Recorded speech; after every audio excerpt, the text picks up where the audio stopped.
Good morning, good afternoon, and good evening. This is Pamela, and you are watching Pam Entertainment TV, where we review movies, television series, and incidents in pop culture just to see how those incidents affect our daily lives. Listen, we are here, and you saw the title down there.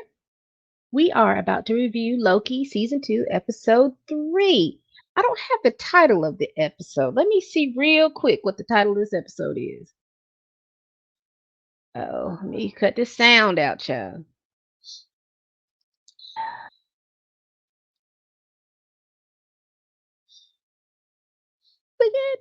But while we're waiting for this, you see strolling across the street. Please help me get to 1,000 subscribers. Please like, comment, and subscribe.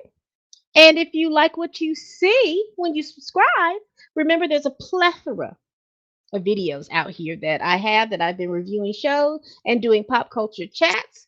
So look out for them. All right, the title of this episode is 1893. I got it up on my screen because honestly, I just watched it. But let's get into it now.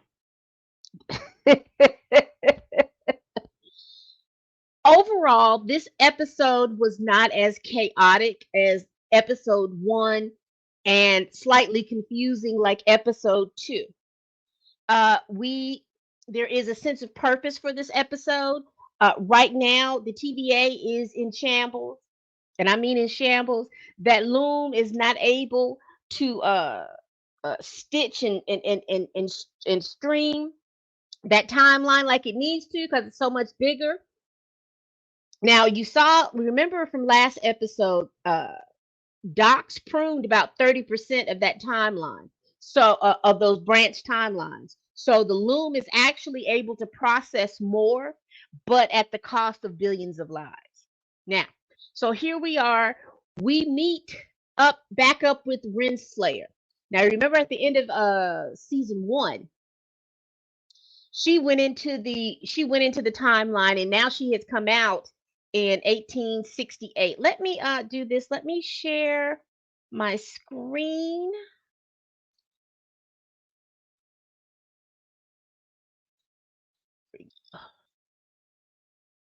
Let me share my screen. So she's here. She's pulled into the sacred timeline in 1868. One of the things that I noticed from rewatching the second episode to watching this episode, you notice right here, they'll tell you whether or not that you're on the sacred timeline or a branch timeline.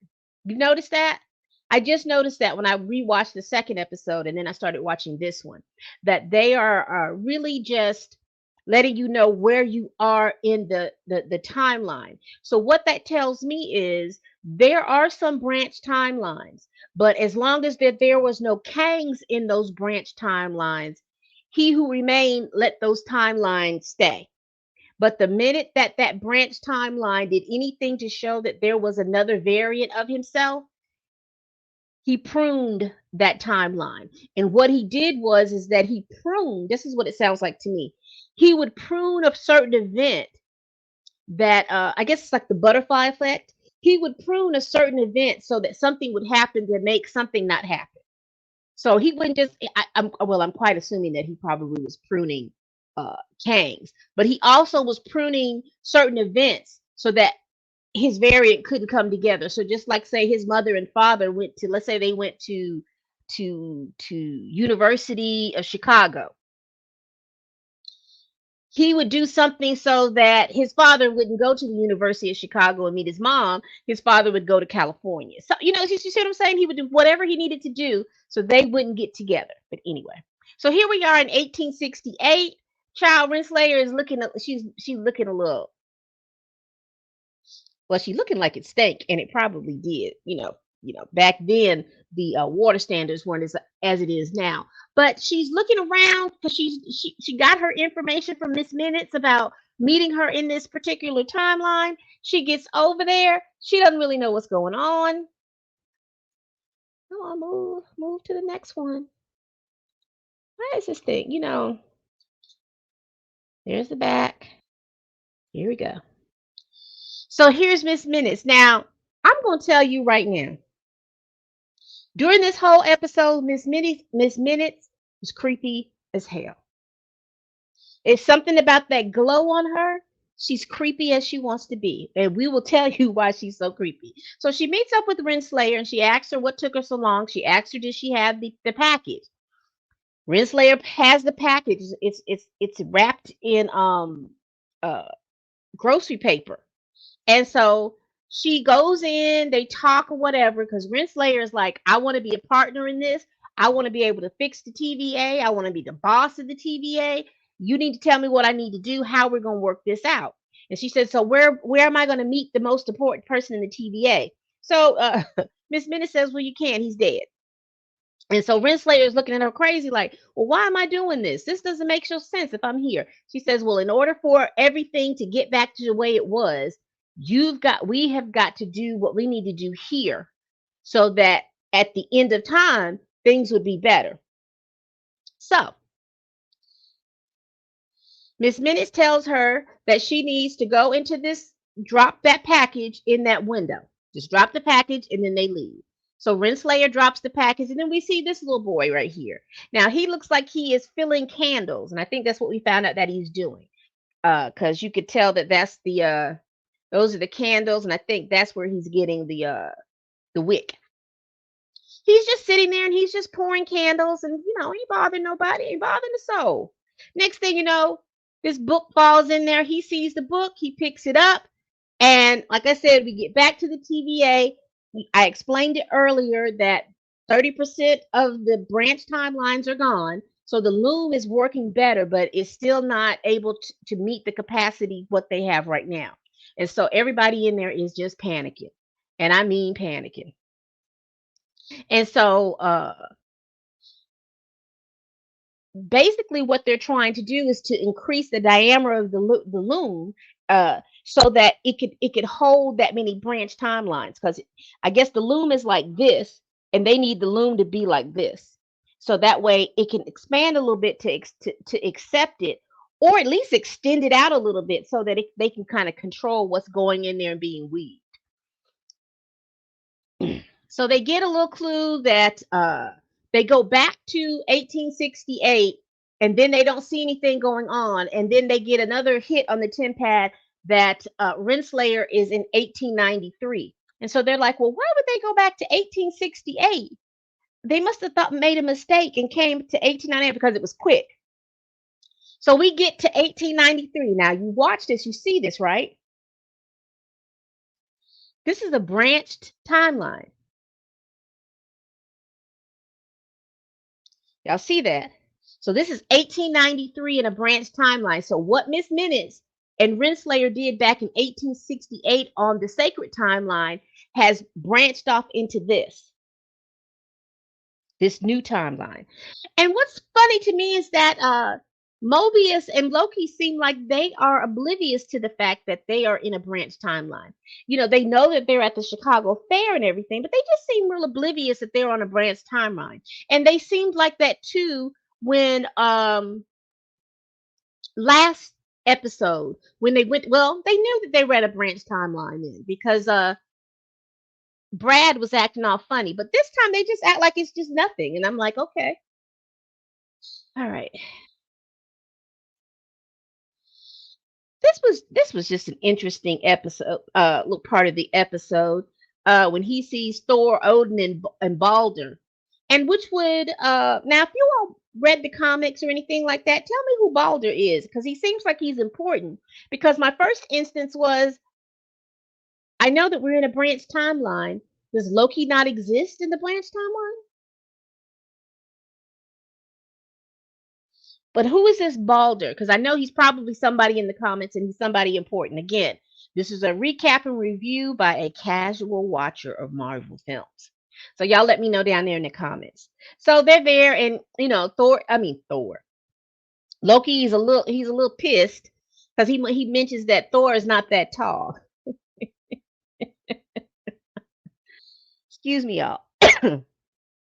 So then we get to the meat and potatoes of the show. They started looking at context clues, because the very first context clue that they had was the paperboy talking about the ghost clock terrorizing the runway, the midway. They get the paper, so they realize that they're close. And then they see a sign about temporal something something. I should have took a picture of the sign, but I did. So here we are inside this little concert or theater, no seat theater, where there's a band playing, and also this is where we are going to meet Victor Timely. Now this is Renslayer, and I'm gonna tell you what, I don't know where they go in time to get their clothes from, but she is clean for that time. That top and then a little that bustle. But notice that she don't have a little bustle back there. Maybe one day if this video doesn't go long, I'll talk to you about the bustles. But that top part is clean. So it has Miss Minutes in the in the bag, and Miss Minutes wants to get out, and she's like, "You can't get out. You are an AI. You can't get out. What are you doing?" So they sit back and they're waiting for the show to start. You have the band playing. Uh, Probably about maybe 3 or 4 minutes after Renslayer walks in, here comes Loki and Mobius. I keep forgetting Mobius's name. Loki and Mobius, they come in and they're looking for Renslayer. And they see her. And I can't remember if it was Loki that pulled him back or Mobius. Oh, Mobius pulled Loki back. Because he's like, wait a minute, we just gotta wait. Don't be so big in a hurry to rush. I know you're a man of action, but chill. And so you see the little sign. This is Victor Timely. And you see, what is this? What does it look like? Y'all, that's that loon. That's that loon. Back then. But remember, he has a book of the TVA. So he's just basically taking the designs and things from the TVA and bringing them into life. And he goes and he does his little show. He comes out in the dark. You can't see him. You just see his outline. And he's talking about time and how time moves through us, around us, and is us, and all of this kind of stuff.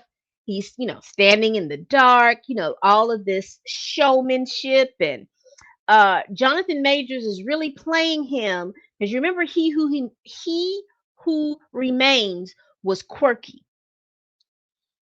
Jonathan Majors is playing Victor Timely as quirky, uh, someone who has like a stutter, but then also he is a showman. So he's putting on this big, big show. So he has this very stop, move fast, fast, fast, stop cadence about the way he speaks. Well, time. And then he hesitates, stop, stop, stop. And then he'll speak again because he wants to make sure that his voice reverberates out through the audience. And I think that's a theater thing. So, but anyway, he's playing him very, very quirky, very, very uh con artist. Like he's a con artist. So he makes a big show. He puts on this show, and even all of this stuttering and all this other stuff, he's playing like he's playing a role. He is playing a role of a person who would it's almost like he is playing Victor Timely as if Victor Timely is a scientist, but he really isn't. Because all the stuff that he has is because he read that TVA book. But because so I'm not saying that he's not smart, but he's more of a showman than he is of a scientist. I hope that's making sense. Does he know how to do these things? I'm quite sure he does. But here we are in 1893. It's more important to be a showman than it is to be a scientist. And there he is. I think this is one of those pictures that we have seen before. He is playing Victor Timely. But here's the thing that I don't know if y'all even watched or mentioned, but I put it on my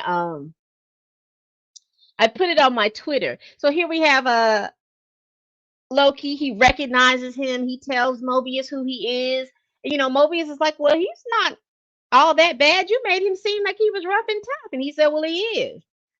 This is what I wanted to show you. And I didn't get another picture, but I'm going to say this. Jonathan Majors. Jonathan Majors. Give Marvel back their suit, Jonathan Majors. You done wore it to the Oscars. You done wore it to 2 and 3 other award shows and everything. Get them folks back they suit, Jonathan. I know it fits you good, but you're gonna have to get them folks back they suit. I put it on my thing when I saw when I watched half of it yesterday. I was like, I got to this part and was screaming. I was like, if you don't give them folks back they suit, Jonathan, give them folks back that suit. And you look so much. The hair makes the suit. I think if you'd have kept the hair, get them folks back they suit, Jonathan. Anyway, I just thought, look at him. That's the whole suit. The whole suit. If he don't get them folks back their suit, I know something. I know they looking for it. They probably made like two or three, and he ran out the back door. I'm sorry. I'm sorry. Anyway, he's mesmerizing the crowd. He's talking about the temporal and time and everything like that. There it is. He lights it up. He starts it up, and it's looking like the loom back at the TVA. And there he is. He's told everybody all he needed to know about his spiel and tells them welcome. And in the audience, there's this guy that says, I've got to have that. I've got to have that machine. So they do some bidding, and one of the guys that's bidding against the guy that actually wants it, he's up bidding because the guy at first, I think he offered like $250, and then the other guy offered $500, and he says, I'm gonna do $1,000. That's my final offer. And so Victor takes that offer. He gives him the machine. He goes to the bar, and the guy that put the bid up against the rich man that wanted it, he slides him, I think, a couple of hundred or whatever, and he keeps it moving. Well, something happens. I think I don't know if something happens. There's some chaos created. Victor is running because the rich man is running after him because he said the machine is fake. There's another part where Victor's in the crowd and this man comes up to him talking about the pants, and he started to crouch a little lower. And I was like, why is he crouching? And the man's like, well, the pants are not working. They're not working. I'm not feeling any taller. And he says, well, you look taller than me. Shit, he done sold this man some trousers that's supposed to make you seem taller. That's he has sold a man. Victor Timely has sold a man a pair of pants with all this mechanical stuff that's supposed to make this man taller.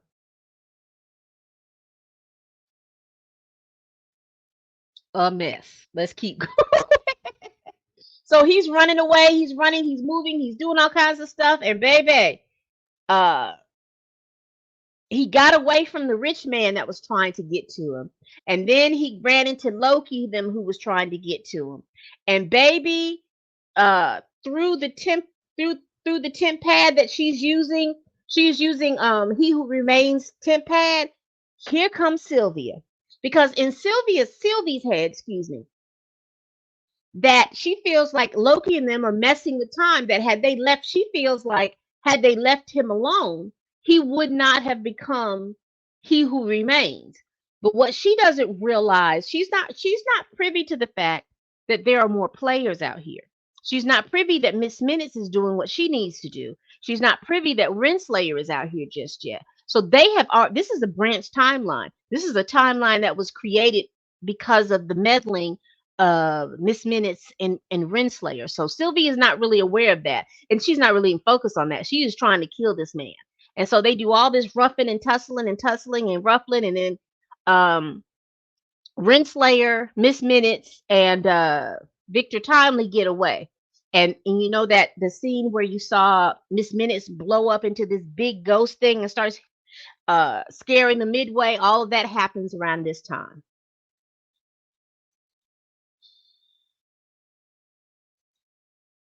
So they get away.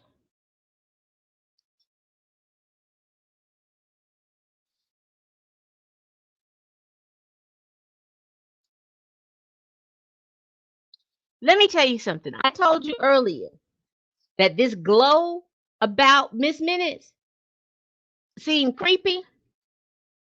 Let me tell y'all something. Miss Minutes is something else. I'm just gonna tell you, Miss Minutes is something else. So let me show y'all this real quick. So before this happens, they're on the boat, Renslayer and Victor Timely, and Renslayer, they act like they like each other a little bit, and you see Miss Minutes over there, and I don't have no better word for it than she was over there cock blocking. I don't have no better word. She was looking at this little look she has on her face. That's what she would have. And anytime that they would kind of get close and talk and go back and stuff with each other, she would kind of sit between them and look and do all this and change colors a little bit, just doing all kinds of stuff. She went from like just doing all kinds of cock blockish stuff. And so Renslayer and Victor Timely are talking, and she's talking to him about the TVA and wanting to be a partner in the TVA and all this other little stuff. Well, something happens and she falls asleep. Baby, when Renslayer fell asleep on the boat, the little lifeboat that they had on the ship, Victor Timely and Miss Minutes dropped that boat in the water. Child, you talk about treacherous.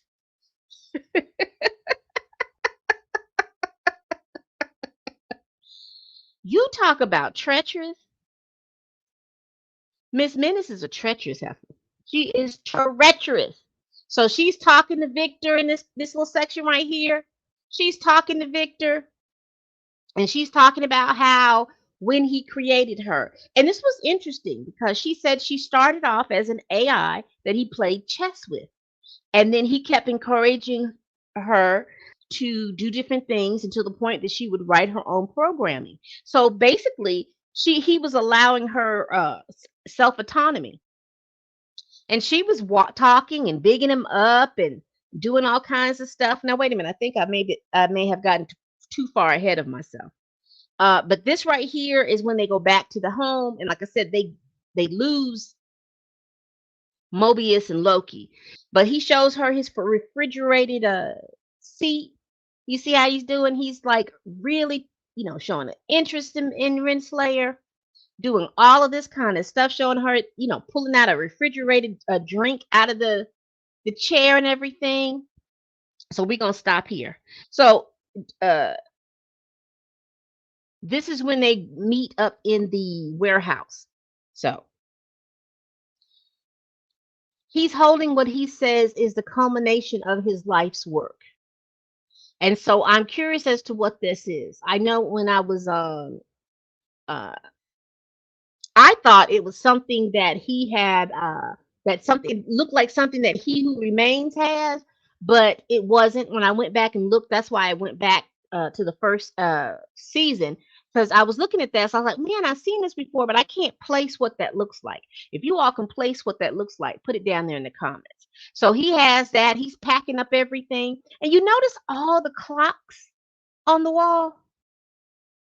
But anyway, he's just looking at all of this and his the talking about the culmination of his work. If you look back here, like right back in here in the windows, I guess these are not windows. Those are the eaves on the right here. You see how they look like the windows at the end of time, back with He Who Remains.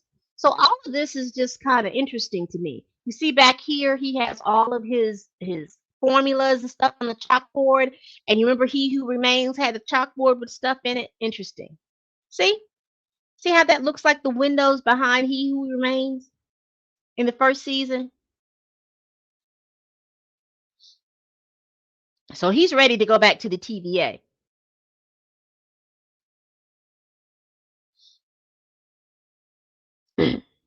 This is when I was talking about, she was telling him about how he let her uh, evolve, basically. So she's popping around there, honey, and she's talking to him all kinds, all sweet and stuff. And he's just looking at her. He's not really grasping, picking up what she's putting down. He's not really picking up what she's putting down. And she's just talking about, oh, how she thanked him and everything like that for all that she does. You see how she started changing colors and whatnot.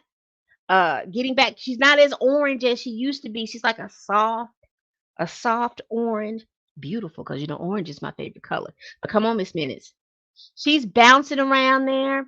Look at all the clocks on the wall and all the little things that are going on. And there she goes about you giving me autonomy to write my own programs. And she says, why you didn't allow me a real body?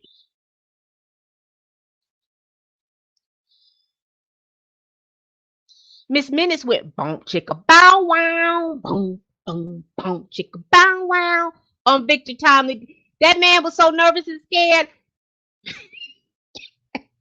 Excuse me. He was so nervous and scared and bewildered because he's like, huh? Baby, there's another slide. I don't think I got it, but there's another picture in here where you see the sweat running down the back side of his neck because he's so nervous and scared. Baby, when she did this, I was screaming. I don't think I got any more pictures because I was screaming so bad. I was killing myself laughing. She's with old he who remains Victor Timely. She really wants her a body. She really wants to be able to be his main squeeze. But then Renslayer comes in. She finds out where they're at. She brings in this very primitive model of a pruner. She comes in. I think this is the last shot I have. Yeah, this is the last shot I have. She cut because I was by that time I was rolling. I was in there rolling because Miss Minutes had me tripping out. So anyway, as we continue on, big fight ensues. Renslayer shows up. Sylvie shows up. Morbius and Loki show up. Uh, what's her name? Sylvie was about to kill He Who Remains, but then she kind of remembered how when she was uh on a branch timeline and she got plucked, almost got plucked, how she felt. So she let Mobius and Loki take him back. She pushed Renslayer to the end of time. She told Renslayer, since you want to be at the end of time so bad, I'm gonna show you how to get there. And she pushed her through. And baby, it is spooky season because she pushed Renslayer back through there. And she's at the Citadel at the end of time. And He Who Remains is sitting up there. He has sucked down to a corpse. I don't know what time period she pushed her at, but he's all sucked down to a corpse. And then she calls Miss Minutes back. And as soon as she calls Miss Minutes back, Miss Minutes says, I love you. Because she didn't get to finish that before he turned the temp pad off. And so basically at the end, she was Miss Minutes was pissed off because she would say, you don't piss off people who know everything about you. And she told Renslayer, I know something about you. And she said, but if I tell it to you, it's gonna make you mad. And that's where the show ended. Tell me what y'all thought about this. What did y'all think about this third episode? Now, out of 10, I'm going to give this a 7.5. I did like the fact that we learned some more information. I am curious about the importance of telling us what timeline that they're on because I don't remember if they've done that before, but I'll let that go. Tell me what you think. I enjoyed this episode, but it was creepy, but it is spooky, creepy season. I am creeped out by Miss Minutes wanting to have a body so she could embrace Oh He Who Remains, aka Victor Timely, aka King the Conqueror. Sure.